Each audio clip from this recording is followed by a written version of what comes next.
Hey, you guys, I'm going to jump in really quick. I was going to share a homemade chocolate fudge sauce with you, and I was editing, and I realized I didn't do an intro. So here I am.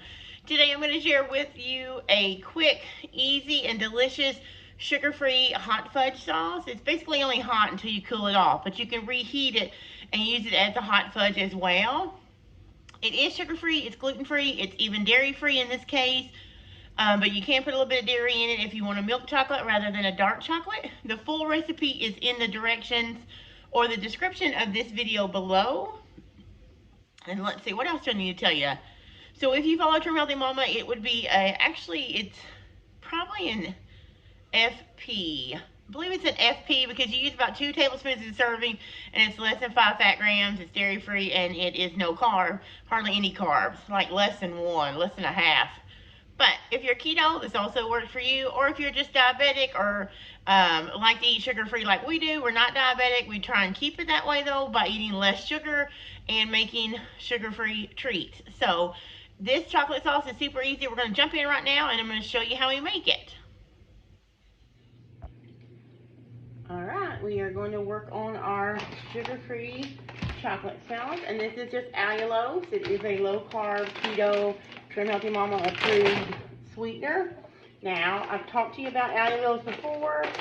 If you've never used allulose before, do some studying on it. It can, if you overconsume it and you're new to it and stuff, it can cause, just breaking up some stuff right now, it can cause some tummy issues. So just make sure you don't overconsume. Of course, this is just a chocolate sauce, so it's not like you're going to eat it, drinking it. It's just a few tablespoons per serving. I gotta stop and count for a little bit. I'm making a double batch, so that's why.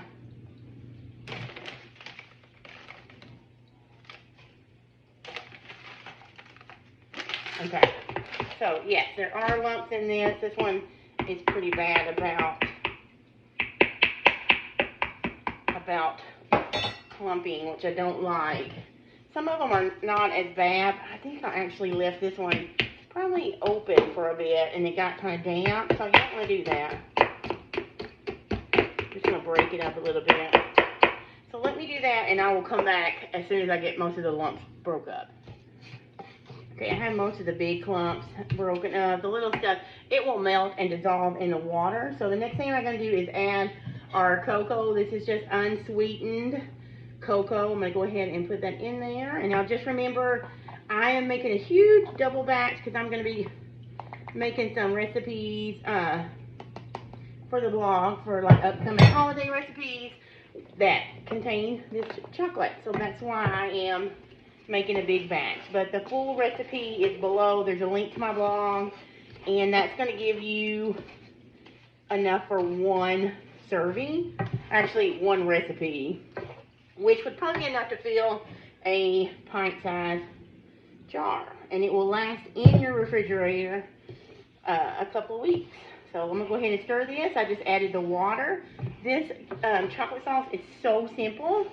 And this one is actually going to be dairy-free because in my original recipe, I call for heavy cream, and you can actually do that. It actually gives it a lot of richness without, and it's not a lot.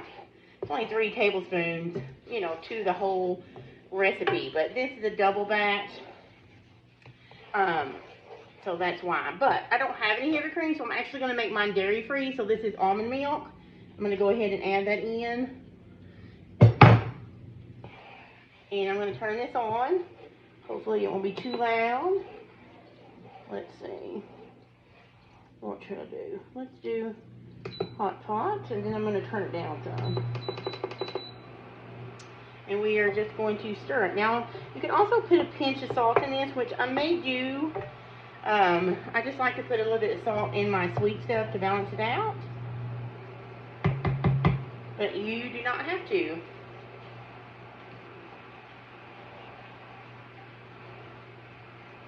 I'm going to get this all dissolved. Trying to find out what I did with my whisk. Have you guys ever done that? Get something, think you had everything going, there it is, it's hiding from me. Anyway, I do that all the time. I think I have everything going for my recipe video when I need it, and then I get in the middle of it and I don't.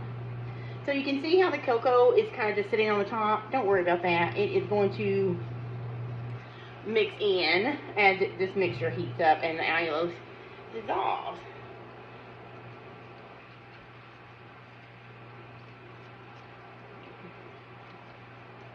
This is the hardest part. This is going to be, and it's not even hard. It's just a little bit more time consuming. You just have to stay, you know, by it and heat it through and dissolve everything. But you can see how that's going. And my burner here threw my little box there. So let me change it. Give me just a second.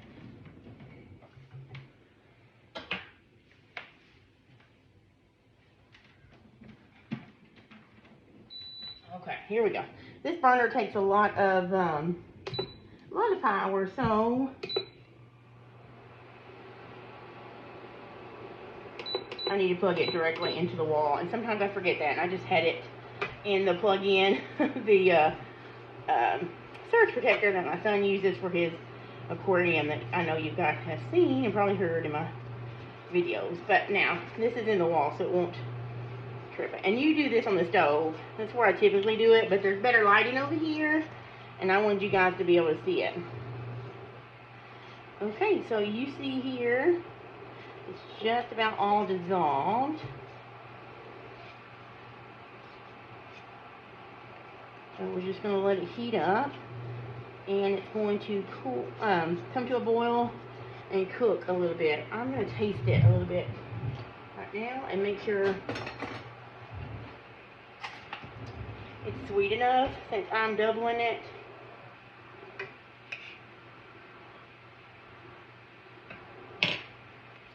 Yeah, it's good. It's like a dark chocolate sauce, and that's what I'm looking for. You may want to sweeten yours a little bit more. And if you want to, you might can put like a little teeny tiny thing of stevia. That would sweeten it up without adding a lot more sweetener. But I like the darker chocolate, and so that's what we're going to go to. Of course, if you put the heavy cream in there, it's going to be more like a milk chocolate. So I'm going to let this come to a boil and simmer for a few minutes, and I'll bring you back in a few minutes and show you what it's looking like. This burner down just a little bit because it is a hot burner. It's not like on your stove, and I don't want to burn this. Now this is going to simmer for about 10 to 15 minutes, and it will thicken up. You can already see how it's thickening up. You see that? So just make sure you stay close to this. Ooh, it's kind of stay close to this. Sorry about that. Stay close to it and don't let it scorch, because even though it's not like sugar, the allulose has it basically has like a scientific makeup that's close to sugar, so it will scorch.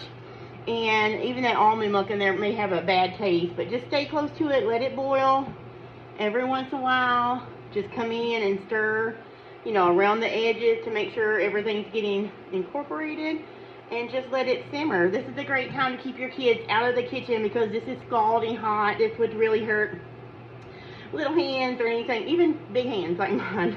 You don't want to get this stuff on you because it is like getting to basically a softball stage, so it's going to thicken up because there's no egg yolks or anything in this to make it thick. And it's going to cook for about 15 minutes, and then I'll bring you back.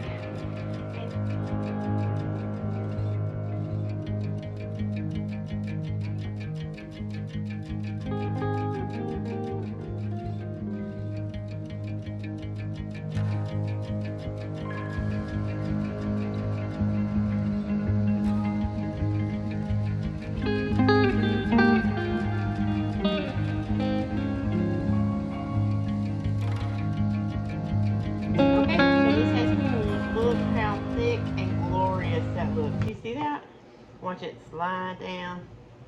So now it is a nice thick sugar-free chocolate fudge sauce, and we are going to put it in the jars. I probably will need more than this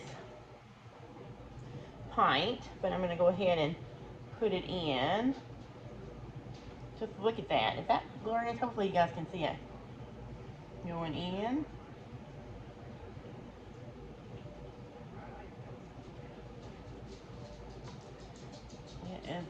amazing. I'm going to try and scrape some of this down. And put it, sorry, I don't want to be blocking the camera, but.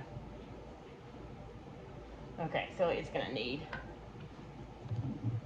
I'm also going to put it in, the rest of it in here. It's a little bit more than a pint.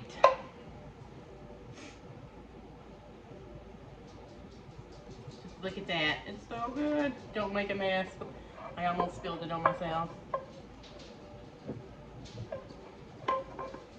Alright.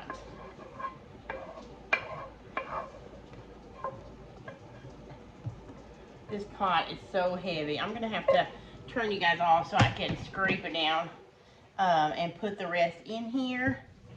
But you can see how glorious it looks. Look at that. All right. Okay, guys, that's how easy you can make your homemade fudge sauce, sugar-free fudge sauce to be exact. Now, if you don't want sugar-free, you can totally use sugar and do the same steps. Just watch it closer, because even though this one will burn, that one will burn even more quickly if you use sugar. But I was going to show you, this has now been about 3 days since we made it. And you can see the consistency. This has been sitting out of the refrigerator, though, for about 30 minutes. It's even thicker when it sets up in the refrigerator. It gets really nice and thick. But you can take it out, let it sit on the counter for a few minutes before you use it, and it'll kind of thin out to where you can drizzle. Or you can heat it up on the stove or in the microwave just a little bit to get it hot if you want to do hot fudge.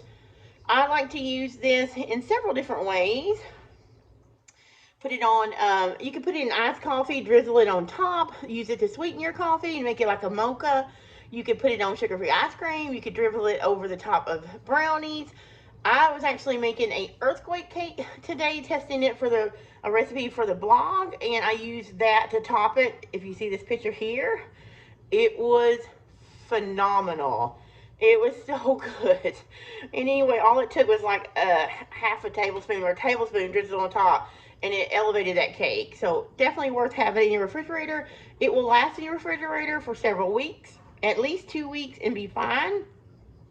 The one thing I did want to correct, though, is pay attention to the recipe that is linked below for all the directions, because I noted on the screen, hopefully you saw it, in the recipe I said boil for 10 to 15 minutes. In my head, I had doubled the recipe ingredients, so I doubled the time. You don't actually have to do that.